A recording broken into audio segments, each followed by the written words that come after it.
So if you clicked on this video, you're probably wondering, how much does a van conversion actually cost? Well, I'm gonna tell you. I got my handy dandy notes right here.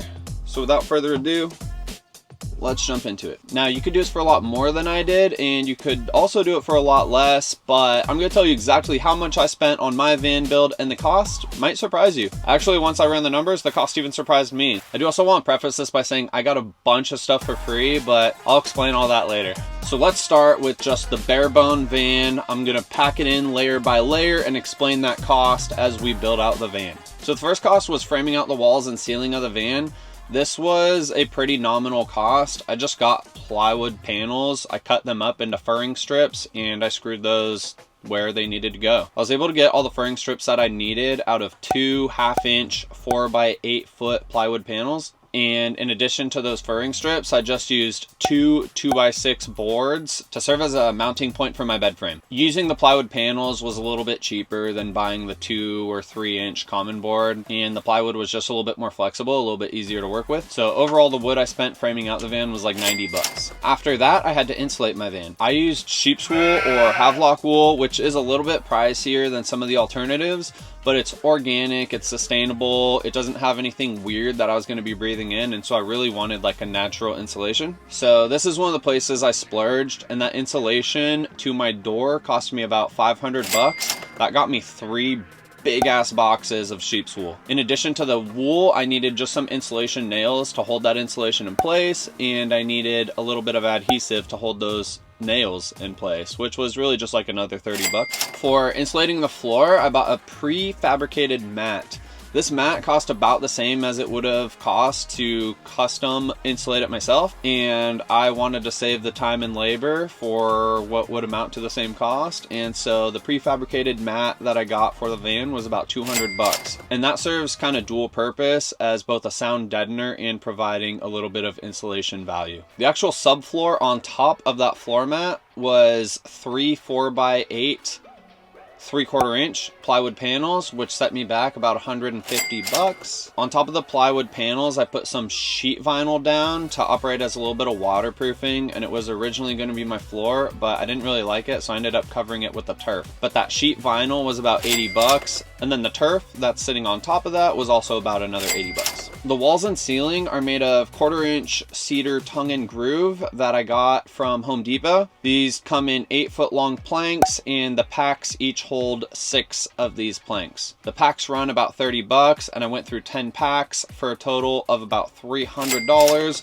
to cover my walls and ceiling here with this lovely cedar. I installed the Max Air fan, which set me back about 200 bucks, and then the puck lights in the ceiling with the wiring and their dimmer switch was about another $50 or so. For the next part, I'm just gonna combine all the wood that I used for my bench seat, my bed, and my cabinets. So I used cedar 2x4s for the bed frame, which in hindsight I didn't really need to use cedar, but I was on a cedar kick after doing the walls and ceiling. So we used cedar 2x4s for the bed frame. We used 2x2s for the bench seat and the cabinet frame. We used plywood for the cabinet sides and faces, and some 3-inch common board for both the bench seat and bed slats. I used a little bit nicer plywood for the cabinets because it's sort of a focal point in the van, and I wanted them to look a little bit prettier. I didn't need that pretty plywood for making furring strips, for instance, so I did spend a couple extra bucks for the nicer plywood here. All in all, the wood for these projects cost me about 240 bucks. The mattress for my bed was 300 bucks, but I definitely overspent here. I bought a king size mattress, and I ultimately ended up reducing the size of the bed anyway. I should have, in hindsight, just got like a couple memory foam toppers for about 100 bucks, but such is life. I had this custom made cushion for the bench seat, and that set me back 130 bucks. So let's get into the total cost for the kitchen build here. And the kitchen contained a lot of different aspects. I want to start by saying I got this sweet butcher block countertop for free. I already explained how I got that for free in my van tour video, so if you guys haven't seen that video, go watch it now. It'll be linked right up here in the corner.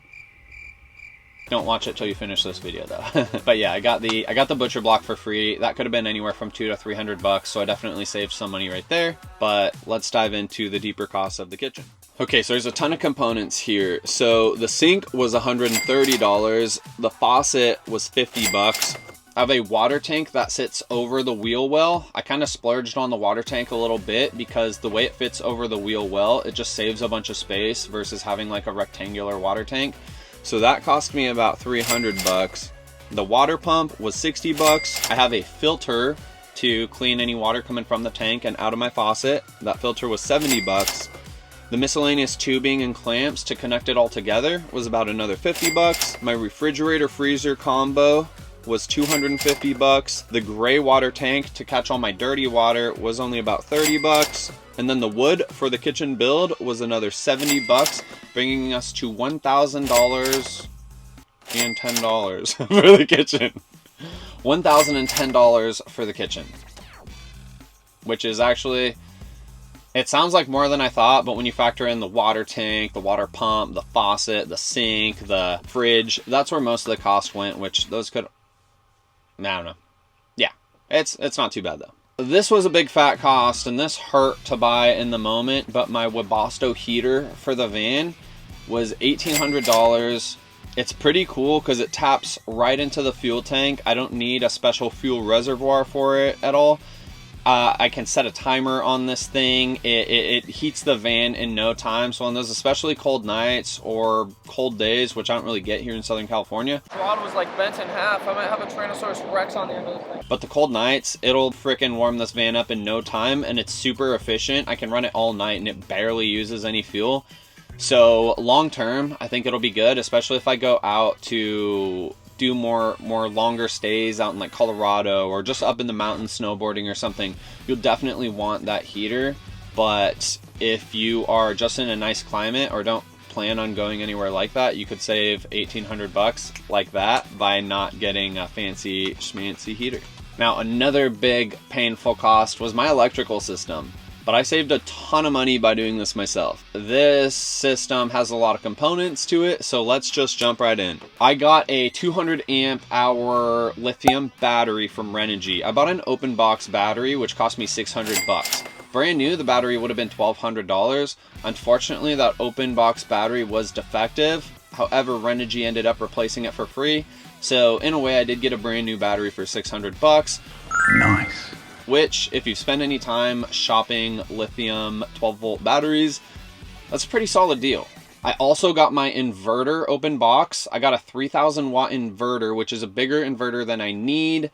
I really only need a 2,000 watt inverter, but the 3,000 watt open box inverter was cheaper than the 2,000 watt inverter. So I got this for 180 bucks. It should have been closer to $320. So again, save some money here. The open box inverter also ultimately needed to be replaced, which Renogy replaced for free. Compliments to Renogy here. So in a way, I did get a brand new inverter for the open box price as well. Nice. There's a reason these products are open box, and sometimes you just take a gamble with that. But if you're with a reputable company, a company that has a track record of making sure their stuff isn't defective, I do, again, applaud Renogy for, it was pretty hassle-free in terms of them replacing the stuff, and thank you for doing the right thing, Renogy. I got a charge controller. All that does is regulate the charge coming from my alternator or from the solar panels, and that charge controller was about 100 bucks. The solar panels themselves, I got 4 100 watt solar panels. They were part of Renogy's like solar starter kit. That was 400 bucks. I think now it might be like $600. I might have got it on sale. Don't quote me on that. The monkey here was a gift, but would have cost me about $10. The switches were 70 bucks. The breakers, I spent about 90, and the fuse box with the fuses was about another 60 bucks. Some random connectors and wires put me at $150. Which brings us for the electrical system to a grand total of $1,650 plus $10 for the monkey, which actually in hindsight isn't really that bad. That's cheaper than I actually would have thought I spent on the electrical system until I ran the numbers for this video. If I didn't get the open box stuff and just bought the inverter and the battery at full cost, that would have been $2,390. So I definitely saved a couple bucks there. And this electrical system was the one part of the build that I really wanted somebody else to do. I knew nothing about electricity. I took the van to a business that does van conversions, and I was like, hey, I already have all the electrical parts. I just need a quote for the actual installation process. and they quoted me $5,000, and that's when I decided, I'm like, I'll just build it myself then, because Uncle Dalton doesn't have $5,000 to just be dropping on you doing the labor that I could learn to do myself. And so learning to do the electrical system too, it took me a few weeks of studying, but it was so worth it in the long run. If something goes wrong with it, which hopefully it doesn't, I'll have the capacity to fix it without electrocuting myself. So I consider that a win, especially if I'm out in the boonies and electrical system goes down. You really only have yourself to count on.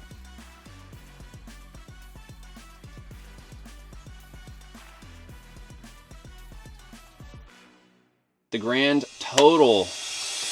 Before I give you the grand total, I want to go over how I got some of these things for free and what that might have saved me here. So for starters, I used all of my dad's tools. I didn't really have to buy any tools other than like a Craig jig, and I actually think the Craig jig was the only thing I had to buy, which was like 20 bucks. Tools can really vary in cost, but for the basics that I would have really needed, like a circular saw, a cordless drill, batteries for both of those, a sander, some drill bits, some ratchets, and some handheld drivers, I would have spent at least like 500 bucks, and that's definitely on the lower end of tools, and with just the bare bones. That's not getting me any funky jigsaws or any fancy drill bits. It's not going to get you any socket drivers. It's not going to get you a sawzall. Which are all things that I found myself using. I could have done the build without them, but having the right tool certainly makes the build a lot easier. So in addition to taking advantage of my dad's tools, there's a company in San Diego, Job Site Supply Company. They sell all kinds of like contractor supplies that businesses would use when they're building or doing construction on things. They provided me with the strut for my roof rack, which is just like those metal beams that I used to build up my roof rack, and pretty much every fastener that I used in the build. 95% of the screws or nuts or bolts or anything that I used in this build was courtesy of Job Site Supply Co. So I owe a huge thank you to Job Sites. And if you guys are in the Southern California or San Diego area, definitely check them out. Realistically, between the strut, the fasteners, the connectors, I probably saved about another $500 or so. Okay, the moment you guys have all been waiting for, the grand total. So all in all, after crunching these numbers, and I hope I didn't forget anything, I spent $6,810 on my van conversion, not including the cost of the monkey. It's honestly less than I would have thought. I really, if I had to guesstimate, like ballpark, I would have thought that I spent about 10 grand. So that's pretty cool. I didn't spend as much as I thought I had to. And that's also with certain luxuries like the sheep's wool, the Webasto heater, and a decent sized electrical system. Without all the free stuff and like open box deals, that stuff probably would have cost me like an extra $2,000 or so, which would have officially put the build cost at $8,810. Add on to that, if I had to pay a company to do the electrical for me, that would have put me at $13,810, which is just insane. Looking around at my van build for $6,800, I'm super satisfied. I'm actually really happy with that number. I obviously bought some things for the van that I didn't include in the cost, like my insulated window covers, my induction burner, various cookware, the decor. I don't really consider that stuff part of the essential build though. Those are just some additional costs that you'll probably need to kind of outfit your van if you build one yourself. So all in all, that was the cost of my van conversion, guys, $6,800. Let me know in the comments if that's more or less than you would have thought. Honestly, doing the van build myself, that's actually less than I thought I had probably spent on my conversion. And I guess that's that. Thank you so much for watching, guys, and I will see you next time. Bye-bye.